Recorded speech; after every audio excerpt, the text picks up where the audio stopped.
Welcome to Cine Recap PH. Napansin niya bigla ang isang bagay na palutang-lutang sa dagat. Kaya dali-dali siyang lumapit para tingnan ito ng mas mabuti at doon niya nakita ang isang sugatang penguin. Nang makita niyang halos hindi na ito humihinga, agad niya itong dinala pauwi. Inilagay niya ang munting penguin sa lugar na naaabot ng sikat ng araw. Pagkatapos, kumuha siya ng maliit na platong may isda mula sa ref at sinimulan itong pakainin pa isa-isang piraso. Nang makabawi-bawi na ang penguin, sinunod ni Joe ang mga hakbang na nakita niya sa isang nature documentary. Hinugasan niya ang isang palanggana, pinuno ito ng malinis na tubig, at nagdagdag ng kaunting olive oil. Dahan-dahan niyang binasa ang matitigas at nagdikit-dikit na balahibo ng penguin para lumambot, saka maingat na ginamit ang isang maliit na brush upang alisin ang makakapal na patong ng langis na dumikit sa katawan nito. Para bang naramdaman ng penguin ang kabutihan ni Joe, kaya hindi ito nagpumiglas kahit kaunti. Nanatili itong tahimik at hindi gumalaw, hinayaang alisin niya ang dumi sa balahibo nito. Sa sandaling iyon, unang beses na naranasan ng munting nilalang mula sa Antarctic ang init at pag-aaruga ng isang tao. Maya-maya, dumating na mula sa palengke ang asawa ni Joe, si Maria. Naupo si Joe ng balisa sa sofa, takot na baka madiskubre nito ang hindi inaasahang bisita. Pero may mga palatandaan na, mga bakas ng langis sa ref, at isang platong may tuyong isda na misteryosong nawala. Pero nanatiling tahimik si Maria. At nang akala ni Joe na ligtas na siya, may narinig silang ingay mula sa banyo. Nang mapagtanto niyang hindi na niya ito maitatago, binuksan niya ang pinto at nandoon ang munting penguin. Pagkakita noon, agad niyang isinara ang pinto. Ipinaliwanag niya sa asawa na balot ng langis ang penguin at mamamatay ito kung hindi nila tutulungan. Pero sagot agad si Maria, iginiit na kailangan nang umalis ang penguin, anuman ang mangyari. Samantala, sumisilip ang munting nilalang sa siwang ng pinto, walang kamalay-malay na malapit nang magbago ang kapalaran nito. Naaliw ito sa isang rolyo ng toilet paper, kaya lumapit ito at kinagat-kagat iyon ng masigla. Nakiusap si Joe kay Maria, 1 linggo lang daw, sapat para pagalingin ang penguin bago ibalik sa dagat. Pero bago pa niya matapos ang pangungumbinsi, may malakas na kalabog mula sa banyo. Pagbukas nila ng pinto, wasak ang buong banyo, ginulo ng mausisang bisita. Napabuntong hininga na lang si Maria sa inis. Lumakad siyang palayo, ayaw nang makipagtalo sa matigas ang ulong asawa. At sa ganoong paraan, nanatili ang penguin. Patuloy na inalagaan ni Joe ang penguin. Pumangit ang panahon sa lugar nila. Nag-aalala na baka sipunin ang penguin, at pumasok siya sa isang kwartong hindi nagbago sa loob ng 20 taon. Binuksan niya ang aparador at kinuha ang isang wool na sombrero, balak gupitin para gawing sweater ng penguin. Pero nang makita ni Maria na iyon ang sombrerong suot ng kanilang anak noon. Sandaling nag-alinlangan si Joe, pero ginupit pa rin niya ang sombrero gamit ang gunting. Hindi siya pinigilan ni Maria. Wala na siyang sinabi, dahil alam niyang baka ito na ang pagkakataon para muling lumabas ang kanyang asawa mula sa dilim ng nakaraan. Nang masuotan ng malambot na damit, masayang naglakad-lakad ang penguin sa bahay, tumatalbog ang bilugan nitong katawan sa bawat hakbang. Habang pinapanood ito, lumambot ang puso ni Maria. Sa isang iglap, para bang bumalik ang kanyang munting anak. Sa mga sumunod na araw, tila nagbago si Joe. Maaga siyang gumigising para ihanda ang pagkain ng penguin, gaya ng paghahanda niya noon ng almusal para sa anak. Nagbigay ng init ang presensya ng penguin sa pusong matagal ng manhid. Pero hindi nagtatagal ang masasayang sandali. Makalipas ang ilang araw pa ng pag-aalaga, muling nakiusap si Joe kay Maria para sa dagdag na panahon. Sa huli, napagaling niya ang penguin, makintab at maayos na muli ang mga balahibo nito. Masakit man, alam niyang panahon na para ibalik ito sa dagat. Kinabukasan, naghanda siyang dalhin ang penguin sa laot sakay ng bangka. Agad na napansin ng isang batang kapitbahay ang nakakatawa at pabunggo-bunggo nitong kilos. Nang malaman niyang penguin yon, isang hayop na nakikita lang niya sa TV, hindi na niya mapigilan ang tuwa. Bata pa para maunawaan ang bigat ng damdamin ng matatanda, hindi siya natakot sa tahimik at mailap na si Joe. Hindi niya pinansin ang tawag ng kanyang nag-aalalang ina at nagtanong kung ano ang pangalan ng penguin. At sa ganoong paraan, nagkaroon ng pangalan ang penguin. Pero si Dindim, ang munting penguin, ay walang ideya na balang araw, libo-libong puso ang maaantig ng pangalang iyon. May pangalan na ang penguin, at lalo nitong pinahirap kay Joe ang pamamaalam, at lalo nitong pinabigat ang lungkot ni Joe sa nalalapit na paghihiwalay. Pero alam niyang sa wall talaga nabibilang si Dindim. Kaya marahan niyang tinawag ang pangalan nito. Parang inuukit sa puso niya sa huling pagkakataon. Habang marahang nagsasagwan ang kanyang maliit na bangka. Dinadala sila papunta sa kumikislap na kalaliman ng dagat. Pagdating sa isang maliit na isla, marahang inilapag ni Joe si Dindim sa buhangin. May pag-aalala sa boses niya nang sabihin, huwag kang lalayo, saka siya tumalikod, pinipilit ang sariling umalis. Sa gulat niya, kumislot si Dindim at mabilis na lumakad papunta sa kanya, para bang ayaw din nitong umalis si Joe. Akala ni Joe, iyon na ang huli nilang pamamaalam. Pero kinaumagahan, nadatnan ni Maria si Dindim sa kanilang pintuan, masayang umaakyat sa hagdan na para bang umuwi sa sariling bahay. Diretso itong pumasok sa loob at lumapit kay Joe. Napamulagat si Joe, pero agad na lumiwanag ang mukha niya, isang ngiting matagal nang hindi nasilayan. Nang makita ni Maria ang bihirang saya sa mukha ng asawa, pinili na lang niyang manahimik. Binuksan ni Joe ang ref at kumuha ng isda para pakainin si Dindim. Habang pinapanood niyang kainin nito ang isda, piraso bawat piraso, hindi niya mapigilang ngumiti na parang isang mapagmalaking ama. Tahimik na nasaksihan ni Maria ang lahat. Mula noon, kapansin-pansing naging mas masigla si Joe. Binati pa niya ang mga dating kaibigang matagal na niyang hindi kinakausap, at kasama si Dindim, nag-ikot sila para humingi ng dagdag na isda, mukhang-mukha siyang isang maalagang tatay. Ang dating tahimik at mailap na si Joe ay masiglang nagkwento kung paano sila nagkakilala ni Dindim, na wala ang dati niyang pagkamasungit. Pag-uwi nila, sinimulan ni Joe gumawa ng maliit na pugad para kay Dindim. Sa gulat niya, ginaya ng penguin ang ritmo ng kanyang pagpukpok, ding-ding-dong-dong, na para bang nakikisali sa trabaho. Ang masayang tunog ng kanilang sabayang galaw ay tila musika ng buhay, marahang humihila sa puso ni Joe. Kaya nagsimula itong maghanap ng kung ano-anong bagay para palamutyan ang bago nitong tahanan. Sakto namang may babaeng dumaan na may dalang basket ng isda. Hindi nakatiis ang laging gutom na si Dindim at masayang sumunod dito, tinatahak ang daan papunta sa bayan. Pero hindi nagtagal, nawala niya sa paningin ang babae. Gayunpaman, aliw na aliw si Dindim sa lahat ng nakikita sa bayan.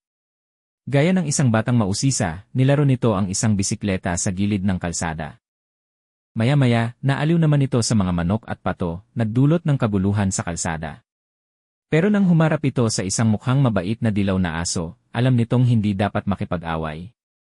Kaya mabilis itong tumakbo pauwi. At lumipas ang mga araw ng payapa, puno ng init at tahimik na saya. Isang araw, matapos ihanda ni Joe ang almusal ni Dindim, napansin niyang wala ang munting penguin. Tanging mga bakas ng paa sa buhangin ang naiwan, unti-unting binubura ng alon. Hindi niya alam na sinunod lang ni Dindim ang likas nitong ugali, lumangway pabalik sa Argentina para sa mating season. Pagdating nito sa Pampang, napansin ito ng isang research team. Hindi takot sa tao si Dindim, kaya madali nila itong nailagay sa kulungan. Habang sinusuri, napansin ng researcher na si Adriana kung gaano ito kakalmado at kabait. Agad siyang na-curious. Nilagyan nila ng GPS tracker ang pakpak ni Dindim para mamonitor ito. Habang abala ang ibang penguin sa paghahanap ng kapareha at pagpapalaki ng anak. Si Dindim naman ay nag-ipon ng bottle caps para palamutyan ang pugad, o kaya'y nakatitig sa dagat, punang lungkot at pananabik ang mga mata. Samantala sa Brazil, madalas ding tulala si Joe, nakatitig sa pugad na iniwan ni Dindim. Isang araw, nagpasya siyang gibain ang pugad gamit ang pala. Buti na lang, napigilan siya ni Maria. Sa huli, tinakpan na lang nila ito ng tela. 4 na buwan ang mabilis na lumipas. Nang magsimula ang migration ng mga penguin, masiglang lumusong si Dindim sa dagat, sinisimulan ang 8,000 kilometrong paglalakbay. Hanggang isang araw, may narinig si Joe mula sa ilalim ng tela. Akala niya guni-guni lang. Pero nang hindi tumigil ang tunog, tinaas niya ang tela, si Dindim. Tunay na himala. Ang munting kaibigang inisip niyang hindi na babalik ay nasa harap niya. May dala pa ring kumpiyansa si Dindim, diretsong pumasok sa bahay na para bang hindi ito nawala ng matagal. Tuwa at galak ang bumalot kina Joe at Maria. Pero napansin ni Maria ang pulang tag sa pakpak ni Dindim. Matapos kumain ng busog na busog, dinala ni Joe si Dindim sa bayan para maglakad-lakad. Alam ng lahat na nawala si Dindim at lumungkot si Joe mula noon. Wala ni isa ang umasa na babalik pa ang penguin. Habang dumarami ang taong humahanga kay Dindim, napuno ng pagmamalaki ang puso ni Joe. May batang nagre-record ng video na nagtanong. At sa isang iglap, nag-viral ang video ni Joe at Dindim. Umabot ito kay Adriana, ang researcher. Sa una, hindi siya makapaniwala. Kasi ito ang penguin na minomonitor nila na ngayon ay libo-libong kilometro na ang layo. Pero paano makakarating ng ganoon kalayo ang isang penguin? Para masiguro, tinawagan ni Adriana ang kaibigang journalist sa Brazil at pinapunta ito sa Ilha Grande para tingnan ang tag number. Walang kamalay-malay si Joe na nasa sentro na pala sila ng atensyon. Masaya pa rin siyang naglalaro sa dagat kasama ang matagal niyang kaibigan. Hanggang isang araw, may hindi kilalang lalaking kumatok sa kanilang bahay. Si Paulo iyon, ang journalist na pinadala ni Adriana. Nang malaman ni Joe na naroon si Paulo para kay Dindim, biglang nanigas ang kanyang mukha at otomatikong nagdepensa ang kanyang katawan. Pero dahil sa mahinahong presensya ni Maria at paulit-ulit na pagtiyak ni Paulo, ipinakita rin ni Joe ang numero sa tag ni Dindim. Tinanong siya ni Paulo kung maaari silang mag-interview sa telebisyon para maibahagi ang nakaantig na kwento sa buong mundo. Tumanggi si Joe. Ayaw niyang gambalain ang tahimik nilang buhay. Hindi na nangulit si Paulo pero bago umalis, sinabi pa rin niya ang totoong nasa isip niya. At sa isang pangungusap lang mula kay Maria, matigas ang ulo niyan, unti-unting lumambot ang paninindigan ni Joe. Matapos ang ilang sandaling pag-isip, nagpasya si Joe na ibahagi ang pag-ibig at init na ito sa mga taong nangangailangan. Tinawag niya si Paulo pero may isang kondisyon. Pag-alis ni Paulo, agad niyang tinawagan si Adriana at ibinalita ang tag number ni Dindim. Pagkumpirma niya, nanlaki ang mga mata ni Adriana. Si Dindim na ang pambihirang penguin na pinag-aralan nila. Nagalak ang buong team. Si Adriana ay nabigla at napuno ng paghanga. Kinuha niya ang isang larawan at marahang binati si Dindim. Dumating ang araw ng interview at ang dating tahimik na bahay ay napuno ng tao sa unang pagkakataon. Pati mga bata sa nayon ay nagsisiksikan sa pintuan, pilit sumisilip sa loob. Umupo sina Joe at Maria sa harap ng kamera, unang beses nilang ibinahagi ang kahanga-hangang kwento nila ni Dindim. Walang nakakaalam kung ano ang pinagdaanan ni Dindim sa mahabang panahong nawala ito, pero para kay Joe, hindi na yon mahalaga. Gaya ng sinabi niya, malaya si Dindim. Pwede itong umalis at bumalik anumang oras. Basta't naaalala siya nito, sapat na yon. Mabilis kumalat ang interview sa buong mundo. Ang kwento ng penguin na lumalangoy ng 8,000 kilometro bawat taon mula sa Patagonian Plateau ng Argentina para bisitahin ang matandang kaibigan sa Ilha Grande ay pumukaw sa puso ng lahat. At natural, umabot ito sa mga senior researcher. Direkta nilang tinawagan si Adriana. Sa harap ng pangakong pondo, nag-alinlangan si Adriana. Pagsapit ng Disyembre, tahimik na naghanda si Dindim para muling pumalaot. Nang makita ito ni Joe, agad niyang naunawaan, panahon na naman ng pamamaalam. Nagpalitan sila ng mahaba at masakit na titig. Puno ng lungkot ang mga mata ni Joe, pero tumalikod pa rin si Dindim at dahan-dahang naglakad papunta sa alon. Sa kabilang panig, naghihintay na si Adriana sa dalampasigan. Nang makita niyang dumarating si Dindim, umabot sa sukdulan ang kanyang pag-aalinlangan. May mga kasamahan siyang nagsasabing hindi masama kung dalhin si Dindim sa lab, may iba pang penguin doon, at baka maging masaya ito. At kung may pondo, mas marami pa silang matutulungan. Pero para kay Adriana, mawawala ang kalayaan ni Dindim at masisira ang tiwala nitong binuo sa tao. Kaya tumanggi siya. Ngunit paglapit muli ng migration season, lumakas ang pressure mula sa itaas.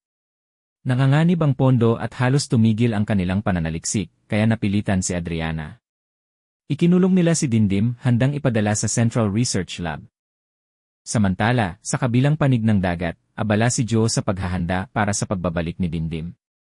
Maaga ring dumating sina Paulo at ang media team para masaksihan ang muling pagkikita. Pati mga taga-nayon ay nagtipon sa dalampasigan, puno ng pag-asa. Pero habang tumatagal ang paghihintay, napalitan ng kaba ang pananabik. Walang nakakaalam kung ano ang pinagdadaanan ni Dindim. Sa loob ng sasakyan, nakatitig si Adriana sa nakakulong na penguin, mabigat ang puso. Pagdaan nila sa checkpoint, bumaba ang isang kasamahan para mag-abot ng papeles. At doon tumalon si Dindim mula sa kulungan at tumakas. Nakita ito ni Adriana at hindi niya ito pinigilan. Sa halip, isang magaan na ngiti ang lumitaw sa kanyang mukha. Pagbalik ng kasamahan, wala na si Dindim. Agad niyang naunawaan. Ito ang naging desisyon ni Adriana. Nagkatinginan sila at mumiti, hindi na kailangan ng salita. Pag-alis ng sasakyan, lumabas si Dindim mula sa mga palumpong at nagsimulang maglakad papunta sa dagat. Mabagal at mabigat ang bawat hakbang, pero hindi ito tumigil, alam nitong may naghihintay sa malayo. Pagdating sa baybayin, hinaraan ito ng matarik na bangin. Sinubukan nitong bumaba ng dahan-dahan, pero nadulas ito at nahulog ng malakas, hindi gumagalaw. Sa nayon, mula umaga hanggang gabi, naghihintay sina Joe at ang mga taga-baryo, pero walang Dindim. Habang unti-unting umuwi ang mga tao, lalo pang nabahala si Joe. Pagsapit ng gabi at wala pa rin ang penguin, hindi na niya kinaya. Tumakbo siya papunta sa dalampasigan, desperadong hinahanap ang kahit anong senyales. Walang nakakaalam kung gaano katagal ang lumipas, pero unti-unting nagkamalay si Dindim. Pinilit nitong tumayo at kahit masakit ang buong katawan, tumalon ito sa dagat. Malala ang mga sugat nito, pero wala nang makakapigil sa pagbalik niya kay Joe. Kahit mahina at masakit ang bawat paglanggoy, nagpursige ito ng buong lakas. Kinabukasan, puno ang simbahan, nagdasal ang lahat para kay Dindim at Joe. Umaasa silang ligtas na makakabalik ang munting penguin. Pero walang nakakaalam kung gaano kalala ang pinsala kay Dindim. Wala na itong lakas, inaanod na lamang ng agos, umaasa na lang sa likas na instinct. Matapos ang ilang araw ng balisang paghihintay, alam ni Joe na hindi na siya maaring manatiling walang ginagawa. Maahang hinawakan ni Maria ang kanyang kamay, sinusubukang pakalmahin siya. Alam niyang habang si Joe ay nag-alala para kay Dindim, ang puso nito ay binabagabag pa rin ng isang sugat mula sa nakaraan. Nangyari iyon 20 taon na ang nakalipas. Hindi man mayaman ang kanilang pamilya noon, pero dahil kasama nila ang kanilang anak, puno ng tawanan at saya ang maliit na bahay sa tabing dagat. Isang araw bago ang kaarawan ni Miguel, nakiusap ito kay Joe na isama siyang mangisda. Nadala sa masiglang pakiusap ng anak, nangako si Joe na lalabas sila sa dagat kinabukasan. Pero iba ang plano ng panahon. Pagsapit ng umaga ng kaarawan ni Miguel, makapal ang may itim na ulap sa langit. Nagpasya si Joe na kanselahin ang biyahe. Ngunit hindi niya kayang tanggihan ang mga mata ng anak na puno ng pagmamakaawa. Sa huli, sumakay ang mag-ama sa maliit nilang bangka at lumusong sa dagat. Hindi nagtagal, may naamdaman si Joe na kakaiba. Kumukulog sa itaas at papalaki ng papalaki ang mga alon. Malakas na yumanig ang maliit na bangka. At bigla, isang dambuhalang alon ang bumagsak sa kanila. Napakabilis ng lahat. Halos hindi na nakagalaw si Joe. Ang masayang pamilyang iyon ay biglang nagkadurog-durog. Ang sakit ng pagkawala ng anak ay parang talim na tumaak sa puso, malalim, at hindi kailanman tuluyang gumaling. Mabilis lumipas ang mga taon, at tila tumanda si Joe ng ilang dekada sa loob lamang ng ilang panahon.